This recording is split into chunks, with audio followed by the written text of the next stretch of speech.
A to Z geography সেন্টারে সবাইকে স্বাগত জানাচ্ছি।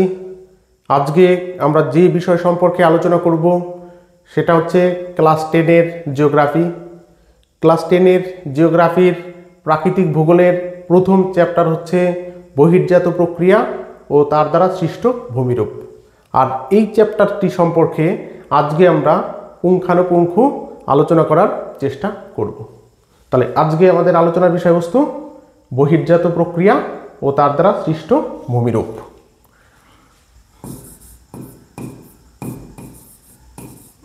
বহির্জাত প্রক্রিয়া।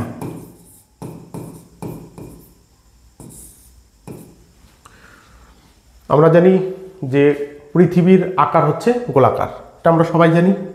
পৃথিবীর আকৃতি প্রায় গোলাকার।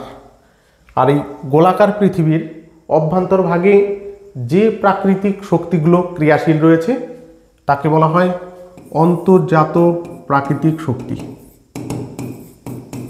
অন্তর্জাত প্রাকৃতিক শক্তি। এবং পৃথিবীর বাইরের অংশে অর্থাৎ পৃষ্ঠভাগে যে প্রাকৃতিক শক্তি কার্যকরী তাকে বলা হয় বহির্জাত প্রাকৃতিক শক্তি। তাহলে পৃথিবীর বাইরের অংশে কার্যকরী প্রাকৃতিক শক্তিকে কি বলা হয়? বহির্জাত প্রাকৃতিক শক্তি।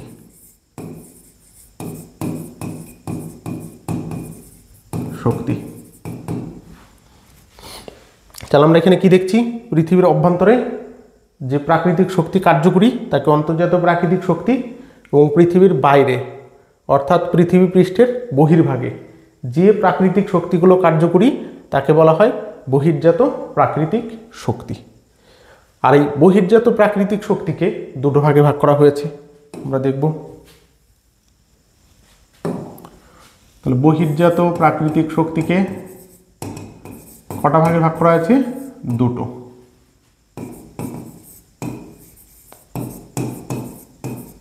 প্রাকৃতিক শক্তি দুটো ভাগে ভাগ করা হয়েছে। তাহলে দুটো ভাগ কি কি আছে?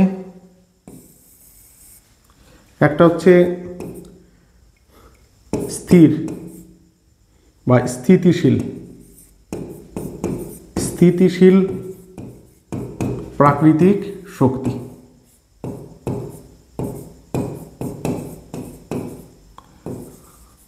স্থিতিশীল প্রাকৃতিক শক্তি। এবং আর একটা ভাগ রয়েছে তোমার গতিশীল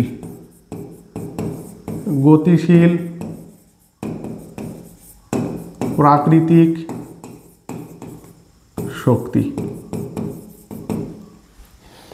তাহলে কি দেখছি আমরা? বহির্জাত প্রাকৃতিক শক্তিকে দুটো ভাগে ভাগ করা হয়েছে, স্থিতিশীল প্রাকৃতিক শক্তি, গতিশীল প্রাকৃতিক শক্তি। তাহলে আমরা দেখি স্থিতিশীল প্রাকৃতিক শক্তিগুলো কি কি আছে। যেমন বায়ুচাপ,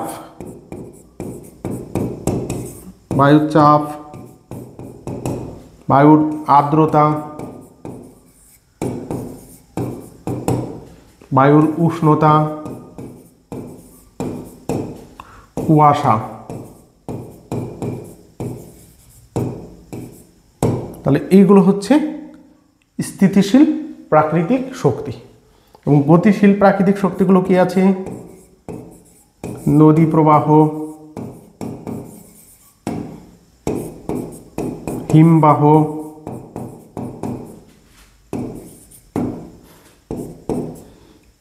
বায়ু প্রবাহ,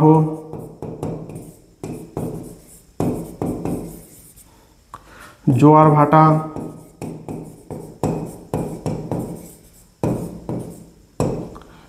সমুদ্র স্রোত ইত্যাদি। তাহলে নদী প্রবাহ, হিমবাহ, বায়ু প্রবাহ, জোয়ার ভাটা, সমুদ্র স্রোত এগুলো হচ্ছে গতিশীল প্রাকৃতিক শক্তি। তাহলে আমরা এখানে দেখলাম পৃথিবী পৃষ্ঠের বাইরে যে প্রাকৃতিক শক্তি কার্যকরী তাকে বহির্জাত প্রাকৃতিক শক্তি বলা হয়। আর এই বহির্জাত শক্তি দুই প্রকার, স্থিতিশীল প্রাকৃতিক শক্তি যেমন বায়ুর চাপ, বায়ুর আর্দ্রতা, বায়ুর উষ্ণতা, কুয়াশা, বৃষ্টিপাত,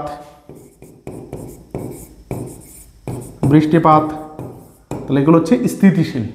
আর গতিশীল প্রাকৃতিক শক্তি কি আছে? নদী প্রবাহ, হিমবাহ, বায়ু প্রবাহ, জোয়ার ভাটা, সমুদ্র স্রোত, সমুদ্র তরঙ্গ ইত্যাদি।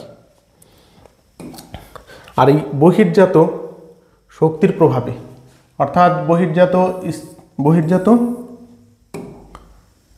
স্থিতিশীল এবং বহির্জাত গতিশীল শক্তির মিলিত প্রভাবে, অর্থাৎ বহির্জাত স্থিতিশীল এবং বহির্জাত গতিশীল শক্তির মিলিত প্রভাবে ভূপৃষ্ঠের ওপরে যে ভাস্কর্যের সৃষ্টি হয়।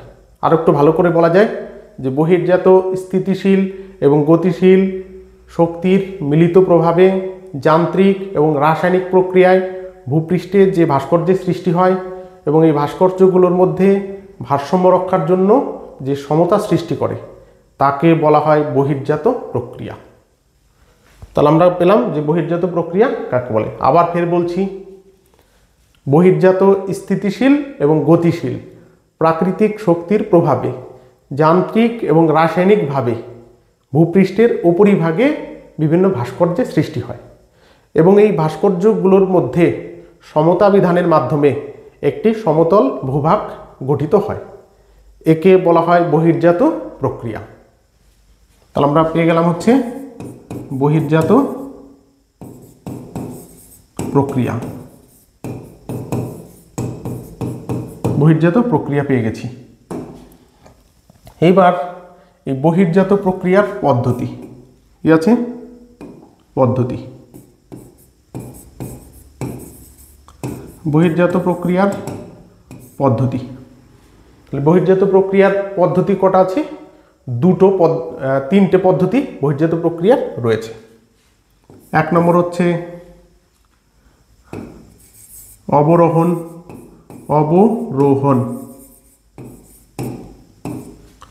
দুই নম্বর হচ্ছে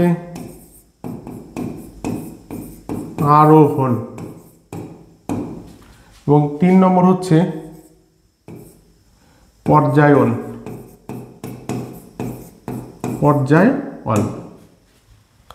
তাহলে বহির্জাত প্রক্রিয়ার যে পদ্ধতিগুলো রয়েছে সেই পদ্ধতিগুলো তিন প্রকারের: অবরোহণ, আরোহণ এবং পর্যায়ন। তাহলে আমরা প্রথমে অবরোহণ সম্পর্কে আলোচনা করব। তাহলে অবরোহণ কাকে বলা হবে?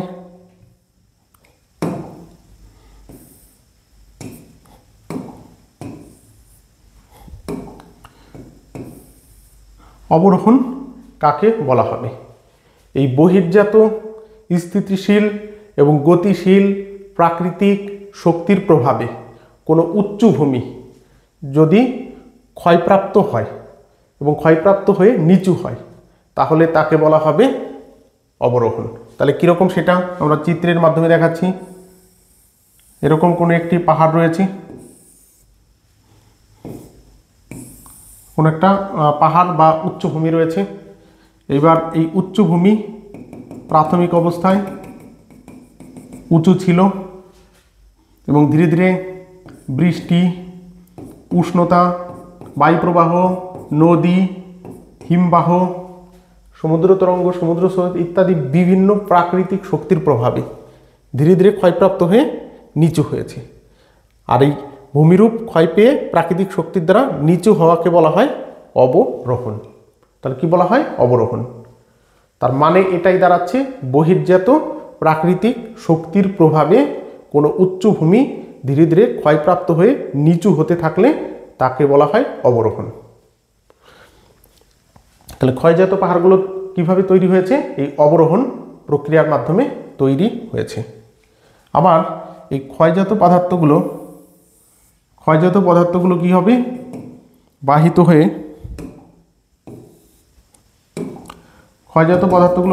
কোনো নিচু স্থানে জমা হবে এবং নিচু স্থানে জমা হয়ে সেইখানে ভূমিরূপের উচ্চতা কী হবে? আস্তে আস্তে বাড়বে।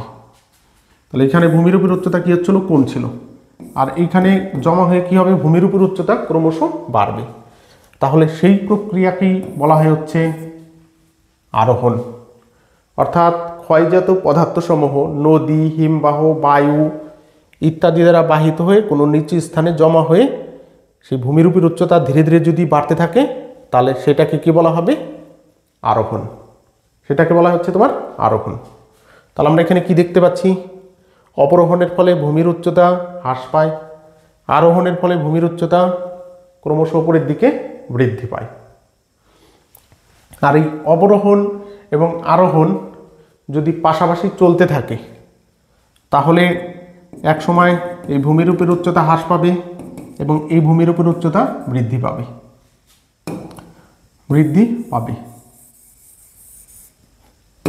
তাহলে পুরো ভূমিরূপের উচ্চতা একটা নির্দিষ্ট লেভেলে চলে আসবে।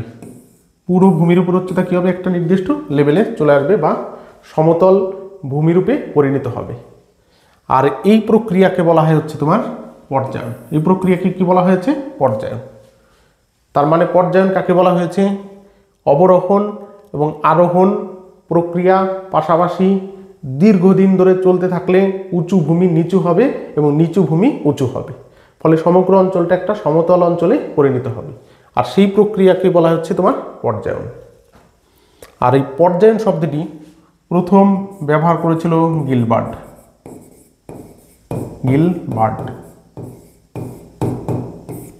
তাহলে পর্যায়ন শব্দটি প্রথম কে ব্যবহার করেছে, গিলবার্ট। তিনি প্রথম এই শব্দটা ব্যবহার করেছিলেন। তাহলে এই হচ্ছে তোমার অবরোহণ, আরোহণ এবং পর্যায়ন। মুছে দিচ্ছি এটা। এইবার এই যে অবরোহণ রয়েছে, এই অবরোহণ প্রক্রিয়া তিনটে পদ্ধতির মধ্যে দিয়ে সংগঠিত হয়ে থাকে। তাহলে তিনটে পদ্ধতি কি আছে, এক নম্বর আবহ বিকার, দুই নম্বর পুঞ্জিত ক্ষয়,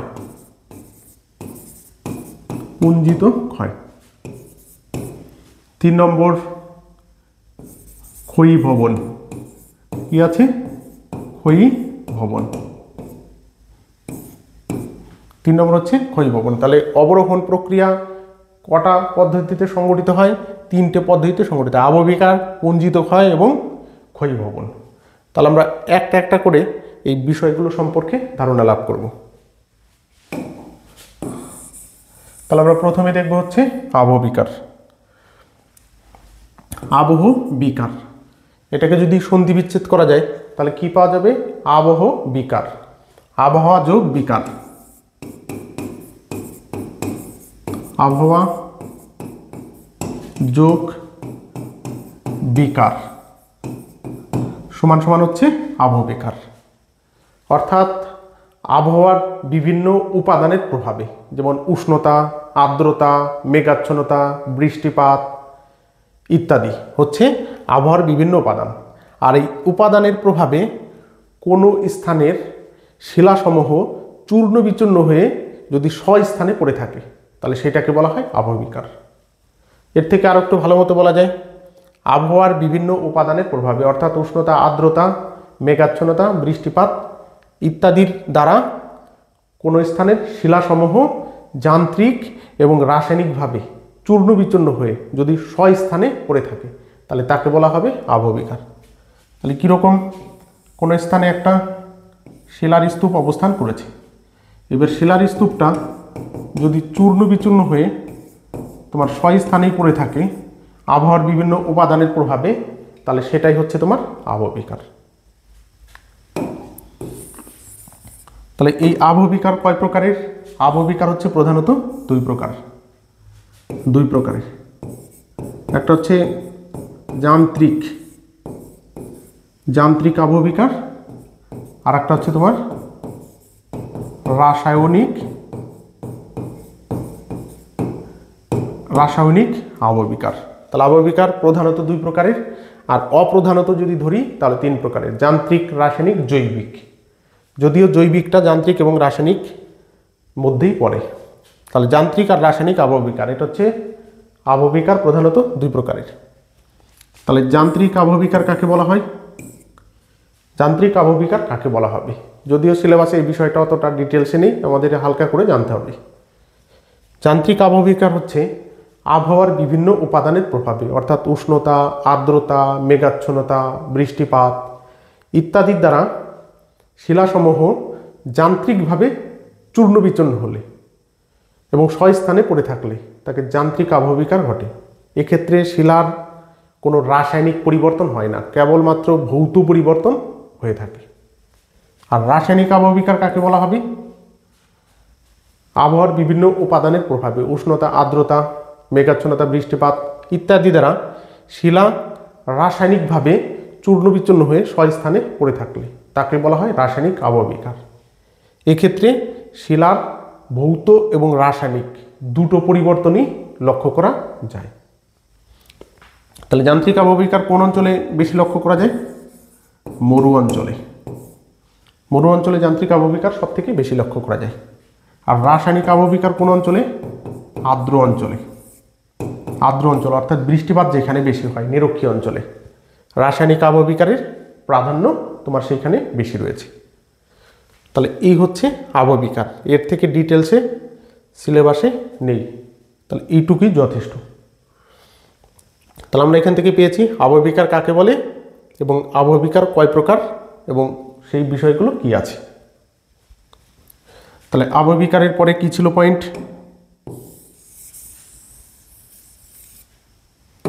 আবহবিকারের পরে 2 নম্বর পয়েন্ট ছিল পুঞ্জিত ক্ষয়। পুঞ্জিত ক্ষয়। তাহলে পুঞ্জিত ক্ষয় কি আছে?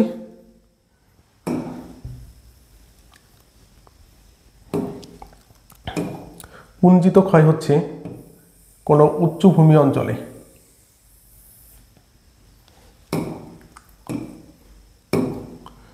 পুঞ্জিত ক্ষয় হচ্ছে কোনো উচ্চভূমি অঞ্চলে বা ঢালু অঞ্চলে আবহবিকারজাত পদার্থসমূহ, কোনো তরঙ্গায়িত উচ্চভূমি বা মালভূমি বা পার্বত্য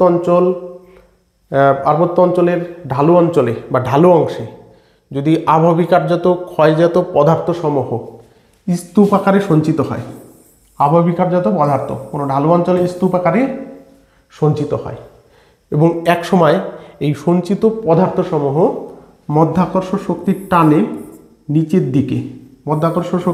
নিচের দিকে নেমে আসলে তাকে বলা হয় পুঞ্জিত ক্ষয়। তাহলে কি বললাম? কোনো ঢালু অঞ্চল বা উচ্চ পার্বত্য অঞ্চল বা মালভূমি অঞ্চলে কোনো ক্ষয়জাত আবহবিকারজাত পদার্থ স্তূপ আকারে সঞ্চিত হলে মধ্যাকর্ষণ শক্তির টানে ঢাল বরাবর নিচের দিকে যদি নেমে আসে তাহলে সেই ক্ষয়কে বলা হয় পুঞ্জিত ক্ষয়। তাহলে উদাহরণ কি হবে? উদাহরণ হচ্ছে পাহাড়ি ধস।